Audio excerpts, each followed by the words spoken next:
Some towns look normal on the map, but step inside, and the world you know disappears. Today, I'm taking you to 5 places in Illinois so isolated, they don't even feel American anymore. Have you ever wondered what it feels like to step into a town where the world seems to have moved on without you? I did, and I went searching for those hidden corners in Illinois where silence is louder than any city noise, and empty streets tell stories louder than words. These towns are real, yet so isolated that you can almost hear the past whispering through abandoned buildings and quiet roads. Today, I'm taking you inside 5 of these places. Real towns where life still clings on, but America feels strangely distant. If you want to uncover more hidden and forgotten places like these, make sure to hit that subscribe button and join me on this journey. 1 Cairo, Illinois.USA. I arrived in Cairo, Illinois in the late afternoon, when the sun was low and the streets were almost empty. The first thing I noticed was the silence.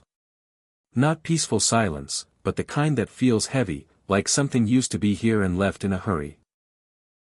This town sits between 2 massive rivers, the Mississippi and the Ohio, yet it feels completely cut off from the rest of America. As I drove through the main streets, I saw boarded-up buildings everywhere. Old hotels, empty stores, broken windows, and faded signs that still showed names from decades ago. At one point, I stopped the car and just stood there. No traffic. No people. Only the sound of wind moving through cracked doorways. It was hard to believe this place once had thousands of people living here. Cairo used to be an important river town. It was busy, loud, and full of life. But standing there now, that past feels very far away. The population collapsed over the years. Factories closed. Jobs disappeared. People moved out, one by one. What's left feels like the final chapter of a long story that no one is reading anymore. I walked near the flood wall, the massive concrete barrier built to protect the town from the rivers.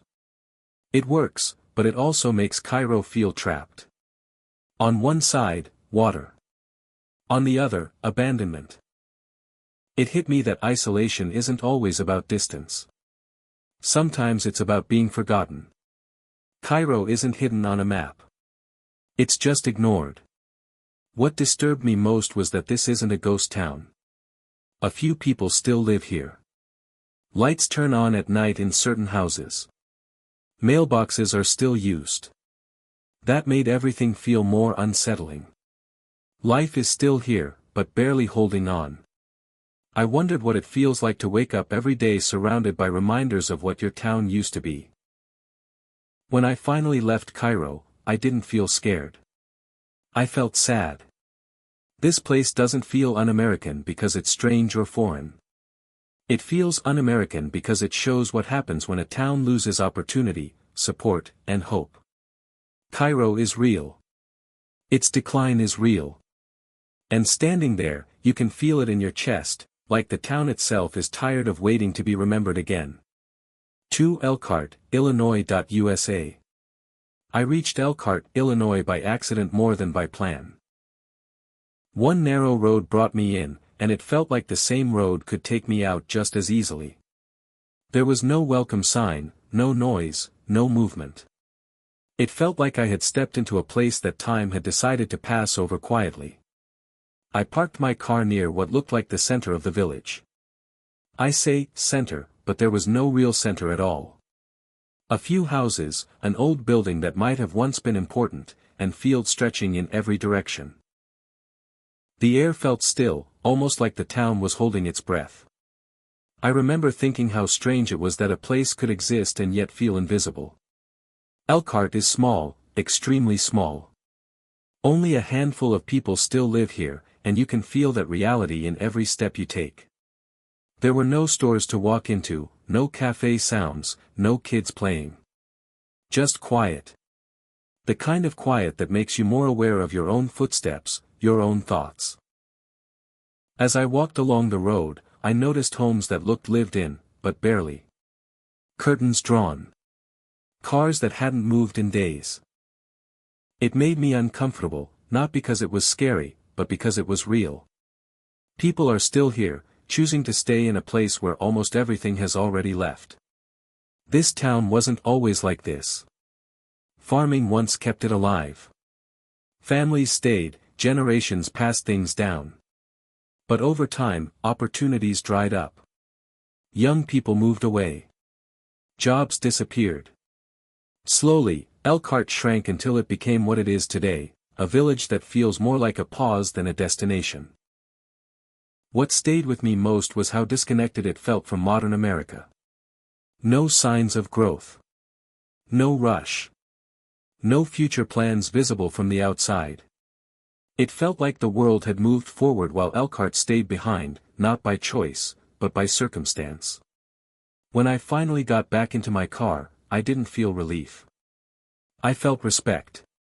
It takes something to live in a place like this, surrounded by silence and memories. Elkhart doesn't feel un-American because it's strange. It feels un-American because it reminds you that not everyone moves forward at the same pace, and some places are left to quietly fade while the rest of the country looks away. 3 Shawneetown, Old Shawneetown, Illinois. USA. I reached Shawneetown by following the Ohio River, and the first thing I felt was distance. Not just from cities, but from time itself. The road was quiet, the sky wide, and the river moved slowly, like it had seen everything and had nothing left to say. I didn't rush. This felt like a place where rushing would be disrespectful. Old Shawneetown came into view almost suddenly. Empty buildings stood close together, many of them damaged, some barely standing. I had read about the floods before coming here, but standing there made the history feel heavier. The river that once brought life also took it away, again and again, until people finally gave up and moved the town to higher ground. Walking through Old Shawneetown felt like walking through a memory that refused to disappear. Brick walls were cracked. Doors hung open. Grass grew where streets once mattered. I imagined families packing their things, knowing they wouldn't come back. That thought stayed with me longer than I expected. What made this place unsettling was not abandonment alone, but the fact that Shawneetown still exists, just not here. That new Shawneetown is nearby, quieter, smaller, and struggling in its own way. It feels like a town split into two versions of itself, neither one fully alive, neither one fully gone. I stopped near the old bank building and looked around. No tourists. No noise. Just wind and river sounds. It felt like the town was waiting for something that already happened decades ago. I thought about how isolation isn't always caused by geography. Sometimes it's caused by loss repeated so many times that rebuilding stops making sense. As I walked back to my car, I realized why this place feels different from other abandoned towns. It isn't forgotten because it failed. It's forgotten because it tried, over and over, and still lost. Floods forced people out, businesses closed, and history was left standing in empty shells. When I finally left Shawneetown, I didn't feel fear or excitement. I felt quiet respect. This place doesn't feel un-American because it's strange or broken. It feels un-American because it shows a part of the country that survived disaster, then faded without attention. Standing there, you don't feel like a visitor.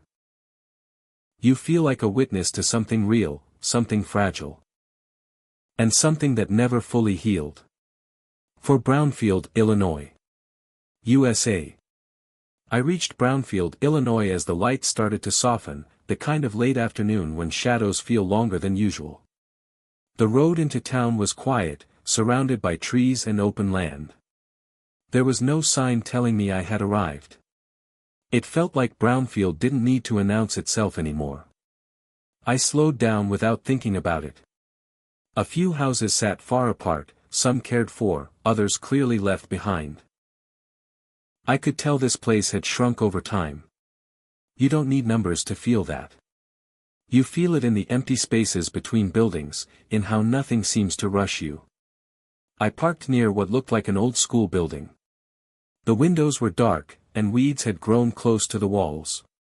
Schools are usually loud, even after hours. This one felt like it had forgotten what noise sounded like. Standing there made me uneasy in a quiet, honest way. Not fear, just awareness. Brownfield used to be a small rural community built around work and routine. Farming, local jobs, familiar faces. Over the years, those reasons to stay slowly disappeared. Businesses closed. Younger people left.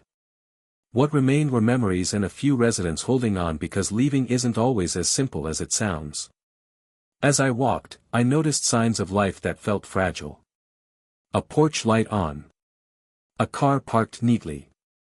Someone still lives here, still wakes up here, still calls this home. That made everything feel heavier. This isn't an abandoned town. It's a nearly forgotten one, and that difference matters. The silence wasn't empty. It was full of thoughts. I found myself wondering what it's like to grow old in a place that keeps getting smaller. To watch neighbors leave and never be replaced. To know every road by heart because there's nowhere else to go. What struck me most was how far Brownfield felt from modern America. Not in distance, but in attention. No new buildings. No plans posted anywhere. Just maintenance, survival, and patience. The town feels paused, not ended. When I got back into my car, I didn't feel like I had explored something. I felt like I had interrupted something private. Brownfield doesn't feel un-American because it's strange or broken. It feels un-American because it shows what happens when small places fade quietly, without headlines or help. Standing there, you don't feel like a visitor passing through. You feel like someone trusted with a moment that most of the world no longer stops to see. 5 Karnak, Illinois.USA. I reached Karnak, Illinois after driving for a long time without seeing much of anything. Trees, empty roads, and long stretches where my phone lost signal. When I finally saw a small sign with the town's name, it didn't feel like arrival. It felt like crossing a quiet line most people never notice. The town itself was small and spread out. Houses sat far apart, some surrounded by thick trees, others facing open land. The air felt damp and heavy, like the nearby swamps were breathing slowly around the place. I stepped out of the car and immediately noticed how still everything was. No engines. No voices. Just insects and distant wind. Karnak feels isolated in a way that's hard to explain until you stand there. It's not just rural. It feels tucked away, hidden behind forests and wetlands. This town never grew big, and it never needed to. But over time, even what little it had began to fade. Jobs became scarce. Young people left. What remained was a place moving at its own quiet pace. As I walked along the road, I passed homes that looked lived in but tired. Lawns cut just enough. Porches used but worn. It felt like people here aren't chasing anything anymore. They're maintaining. Surviving. Holding on to routine. That realization stayed with me longer than I expected. There's history in Karnak, tied to nearby rivers and ancient land, but it doesn't announce itself. Nothing here is trying to impress you. That's what made it unsettling in an honest way. You don't feel watched. You feel unnoticed. Like the town exists without expecting anyone to care. At one point, I stopped and just listened. The silence wasn't empty. It was layered. Bugs, leaves, distant water.